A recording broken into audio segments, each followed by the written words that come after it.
Hello friends, എല്ലാവർക്കും taste of മമ്മിയിലേക്ക് സ്വാഗതം. ഇന്ന് നമുക്ക് ഒരു ലഘുവായ 4 മണി പലഹാരം ഉണ്ടാക്കാം. ഈ 4 മണി പലഹാരത്തിന് നമ്മുടെ വീട്ടിൽ എപ്പോഴും സ്റ്റോക്കുള്ള സാധനങ്ങൾ തന്നെയാണ്. പപ്പടം, കുറച്ച് ഗോതമ്പ് മാവ്, 1 കപ്പ് ഗോതമ്പ് മാവ്, കുറച്ച് ഉപ്പ്, ജീരകം, എള്ള്, ഇത്രയും സാധനം മതി നമുക്ക് ചെറുതായിട്ട് ഒരു 4 മണി പലഹാരം തന്നെ ചെയ്യാം. വളരെ ഈസിയാണിത്. നമുക്ക് ഈ ഗോതമ്പ് മാവ്, ഈ 1 കപ്പ് ഗോതമ്പ് മാവ് ഒരു പാത്രത്തിലോട്ട് ഇടുക.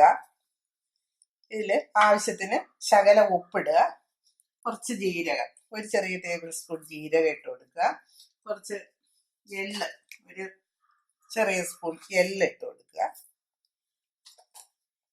ഇത് നമുക്ക് ആവശ്യത്തിന് വെള്ളം ഒഴിച്ച് നല്ലവണ്ണം ബാറ്റർ തയ്യാറാക്കണം. നന്നായിട്ട് കലക്കി യോജിപ്പിക്കുക. ഇത് ചെറുതായിട്ടൊന്ന് കുറുക്കിയെടുക്കണം. നന്നായിട്ട് കലക്കിയ ശേഷം ഒന്ന് കുറുക്കിയെടുക്കണം. കട്ട കെട്ടാതെ കലക്കണം.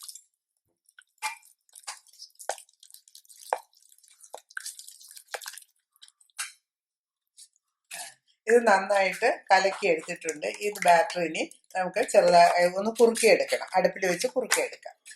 ഇങ്ങനെ കലക്കിയ മാവ് കട്ട കെട്ടാതെ ചെറുതീയിൽ കുറുക്കിയെടുക്കുക. ഗോതമ്പ് മാവും, ഒരു പൊടിക്ക് ജീരകവും, ഒരു നുള്ള് എള്ളും, ഒരു ശകലം ഉപ്പും. പപ്പടത്തിൽ ഉപ്പുള്ളത് കൊണ്ട് കുറച്ച് ഉപ്പും, ഈ ഗോതമ്പ് മാവിൽ പിടിക്കാൻ വേണ്ടി മാത്രം കുറച്ച് ഉപ്പും കൂടി ചേർത്ത് ധാരാളം വെള്ളം ഒഴിച്ച് കലക്കിയ ശേഷം ചെറുതീയിൽ വെച്ച് ഇതുപോലെ തുടരെ ഇളക്കണം. ഇളക്കി ചെറുതായിട്ടൊന്ന് കുറുകി വരുമ്പോൾ ഓഫ് ചെയ്തിട്ട് തണുത്ത ശേഷം ഈ മാവിൽ മുക്കി എണ്ണയിൽ പൊരിച്ചെടുക്കണം. അതാണ് നമ്മുടെ പപ്പടവട. മാവ് കുറുകാറാവുമ്പോൾ ഒന്ന് ചൂടായി വരുമ്പോൾ 2 ചെറിയ ടീസ്പൂൺ മുളക് പൊടി കൂടി ഇട്ട് കൊടുക്കണം. ടേസ്റ്റിന് വേണ്ടിയും എരിവ് കിട്ടാനും വേണ്ടി 2 ടീസ്പൂൺ മുളക് പൊടി കൂടി ഇട്ട് നന്നായിട്ട് ഇളക്കി യോജിപ്പിക്കുക. മുളക് പൊടി ആ മാവിൽ നന്നായിട്ട് പിടിച്ച് മാവ് കുറുകി വരുമ്പോൾ ഓഫ് ചെയ്ത് തണുക്കാൻ അനുവദിക്കുക. നമ്മുടെ ബാറ്റർ തയ്യാറായിട്ടുണ്ട്. ഇതുപോലെ ബാറ്റർ തയ്യാറായിട്ടുണ്ട്. ബാറ്റർ തണുത്തു. ഇനി നമുക്ക് എണ്ണച്ചട്ടി അടുപ്പത്ത് വെക്കാം. ചട്ടി അടുപ്പത്ത് വെച്ച് അടുപ്പ് കത്തിച്ചിട്ട് ആവശ്യത്തിന് എണ്ണ ഒഴിച്ചു കൊടുക്കാം. ഞാൻ സൺഫ്ലവർ ഓയിലാണ് യൂസ് ചെയ്യുന്നത്, അതായിരിക്കും നല്ലത്. ആവശ്യത്തിന് എണ്ണ തിളക്കട്ടെ. എണ്ണ തിളയ്ക്കുന്ന സമയത്ത് നമുക്ക് ഈ ബാറ്ററിൽ കുറച്ചെടുത്ത് വേറൊരു പഴയ പാത്രത്തിലോട്ട് മാറ്റിയ ശേഷം മുക്കി പൊരിക്കുന്നതിന് സൗകര്യത്തിന് വേണ്ടിയാണ്. നമുക്ക് പപ്പടം ഓരോന്നായിട്ട് ഇതിൽ മുക്കി പൊരിക്കാം. നമുക്ക് പൂരി, ഇന്നത്തെ ടിപ്പ് പറഞ്ഞില്ലല്ലോ. ഇന്നത്തെ ടിപ്പ് പൂരി, സമോസ ഇവയൊക്കെ ഉണ്ടാക്കുമ്പോൾ നമുക്കൊരു കാര്യം ചെയ്യണം. എണ്ണ അധികം കുടിക്കാതിരിക്കാൻ വേണ്ടി ഗോതമ്പ് മാവും മൈദാമാവും സമാസമം എടുത്താൽ മതി. എണ്ണ അധികം കുടിക്കത്തില്ല. എണ്ണ ചൂടായിട്ടുണ്ട്. അപ്പൊ ഞാൻ 25 പപ്പടമാണ് എടുത്തിട്ടുള്ളത്. 25 പപ്പടത്തിനാണ് 1 കപ്പ് ഗോതമ്പ് മാവ്.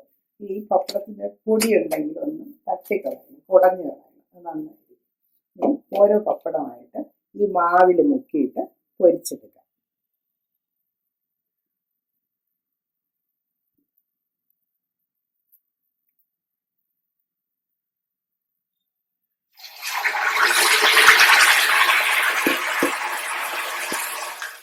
ഇത് മൊരിഞ്ഞു വരുന്നതനുസരിച്ച് രണ്ടാമത് തിരിച്ചിട്ട് കൊടുക്കണം. ഓരോ പ്രാവശ്യം തിരിച്ച് മറിച്ചിട്ട് നല്ലവണ്ണം മൂക്കുമ്പോൾ കോരി എണ്ണ വാലാൻ വയ്ക്കണം. എണ്ണ കംപ്ലീറ്റ് പോയ ശേഷം നമുക്ക് ടിന്നിൽ അടച്ച് സൂക്ഷിക്കാം. ഒരാഴ്ചയോളം കേടുകൂടാതിരിക്കും.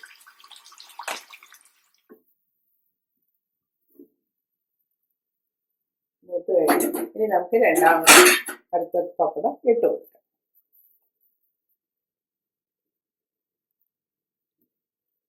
ഇതിലോട്ട്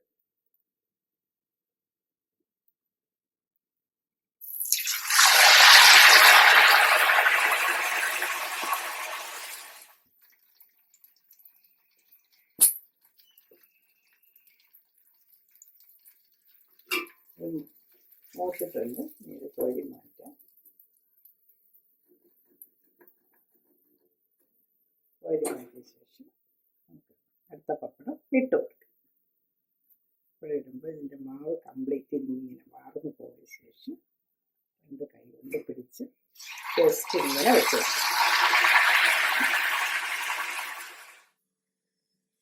അങ്ങനെ എല്ലാ പപ്പടവും വറുത്തെടുത്തിട്ടുണ്ട്. പപ്പടവട, എല്ലാ പപ്പടവടയും റെഡി ആയിട്ടുണ്ട്. ഇതുപോലെ നമുക്ക് എല്ലാം മുരിച്ചെടുക്കാം. ഇത് നല്ല ക്രിസ്പിയാണ്. ഇനി നമുക്കിത് എയർ ടൈറ്റ്, നല്ല ക്രിസ്പിയാണ്. ഇത് നമുക്ക് എയർ ടൈറ്റ് ആയിട്ടുള്ള അടപ്പ് പാത്രങ്ങളിൽ അടച്ച് സൂക്ഷിച്ചാൽ ഒരാഴ്ച വരെ കേടുകൂടാതിരിക്കും. ഇതുപോലെ നമുക്ക് 4 മണി പലഹാരമായിട്ട് ഉപയോഗിക്കാം. അങ്ങനെ നമ്മുടെ പപ്പടവട റെഡി ആയിട്ടുണ്ട്. വെളിച്ചെണ്ണയിൽ വറുക്കാം. വെളിച്ചെണ്ണയിൽ വറുക്കുന്നതായിരിക്കും കൂടുതൽ മണവും ടേസ്റ്റും. ഞാൻ സൺഫ്ലവർ ഓയിലാണ് യൂസ് ചെയ്തത്. ഏത് ഓയിലായാലും മതി, നിങ്ങൾ ഉപയോഗിക്കുന്ന ഏത് കുക്കിംഗ് ഓയിലും ഉണ്ടാക്കാം. പപ്പടവട ഉണ്ടാക്കാൻ വലിയ ടൈമൊന്നും വേണ്ട, പെട്ടെന്ന് ചെയ്തെടുക്കാം. കുട്ടികൾക്കും വലിയവർക്കും ഒക്കെ ഇഷ്ടപ്പെടും. നല്ലോണം തണുത്ത ശേഷം ഇതുപോലെ ടിന്നുകളിലാക്കി സൂക്ഷിക്കാം. ഓക്കെ, എല്ലാവരും നിങ്ങളിത് ട്രൈ ചെയ്ത് നോക്കണം. സബ്സ്ക്രൈബ് ചെയ്യാനും ലൈക്ക് ചെയ്യാനും ഷെയർ ചെയ്യാനും മറക്കരുത്. ബൈ.